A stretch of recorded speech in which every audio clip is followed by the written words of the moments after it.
పెళ్లి ఆలస్యం అవడానికి గ్రహాల ఆగ్రహమే కారణమా అంటారు. ఖచ్చితమే.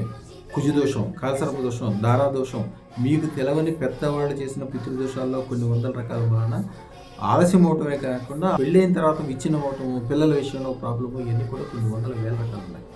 ముఖ్యంగా కొన్ని దోషాల నివారణ కేవలం అదృష్టత్నాల వల్లనే. అదృష్టత్నం పెట్టుకున్న తర్వాత ఎన్నో రోజులు 45 సంవత్సరాలకు పెళ్లి కాని వాళ్ళు అద్భుతమైన సంబంధాలు కుదరటమే కాకుండా అద్భుతాలు జరగటం, అవన్నీ కూడా నేను నా టెస్టిమోనియల్స్లో చూడండి. అదృష్టత్న దానం వలనే ఎన్ని కారణాల వలన ఇబ్బందులు ఉన్నా కానీ అదృష్టత్న దానం జరిగిన వెంటనే బ్రహ్మాండమైన వివాహం మీరు కల్లో కూడా ఊహించలేరు. అంత గొప్ప సంబంధాలు ఉన్నాయి, అంత వ్యాపార వ్యవహారాలు చేసేవాళ్ళు, అంత సుఖ సంపదలు ఇచ్చేవాళ్ళు, అంత మంచి సంబంధాలు ఉన్నాయని మీకు తెలియను కూడా తెలియదు. అలాంటి మంచి సంబంధాలు అన్నీ కుదురుతాయి.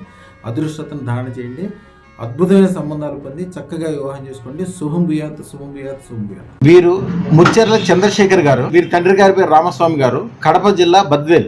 వీరిది ఎలక్ట్రికల్ బిజినెస్. అలాగే వివాహ విషయంలోనూ కూడా అడగటానికి వచ్చారు. 2.5 నెలల క్రితం వచ్చారంట. ఎన్ని నెలల క్రితం? అంతే స్వామి, 2.5 నెలలు కాలే స్వామి. నేను 5 సంవత్సరాల నుంచి మంచి అమ్మాయి కోసం చూస్తున్నాను. నా మనసుకు నచ్చిన అమ్మాయి దొరకలేదు. ఇప్పుడు మంచి సంబంధం కుదిరింది. యాక్చువల్లీ ఆయన రావటం నాకేం చెప్పారంటే, స్వామి మీ ద్వారా నాకు 2.5 నెలల క్రితం అదృష్టం పెట్టుకున్నాను, ఇప్పుడు నాకు 50 కిలోలు బంగారం దొరికిందండి అన్నాడు. ఇంకోటి జరిగింది స్వామి, మిరాకిల్. ఇదే అమ్మాయి వచ్చి నీకు సమాధానం చెప్తుంది, నా భార్యను తీసుకొని వస్తే అక్కడికి. ఆ అమ్మాయి ఎంత ఇష్టపడుతుందో, నేను ఎంత ఇష్టపడుతుందో అన్ని నీకు ఆమె చెప్తుంది రేపు వచ్చినప్పుడు. టైం ఎక్కువ లేదు, జనవరి 1 వచ్చేస్తాను గురించి మా భార్యను తీసుకొని. అదే నీకు సాక్ష్యం. మా ఛానల్ కు లైక్, షేర్, సబ్స్క్రైబ్ చేయండి. మీ అదృష్టం మొదలవుతుంది. అదృష్టర్ జువెల్స్ ను సందర్శించండి. AS రావు నగర్, కాప్రా, హైదరాబాద్.